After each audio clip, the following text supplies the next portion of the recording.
Ano na naman to? Yan? Wala lang yan. Kausap ko lang yan. Kausap? Paulit-ulit mo na lang ginagawa sa akin to, Bill. Pwede ba kumalma ka?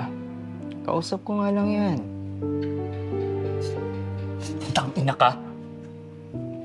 Kung lagi mo na lang ginagawa sa akin to, wala nang point para ipagpatuloy pa natin to. Sige! Lakasan mo pa! Pag gusto nilang marinig na lovers tayo.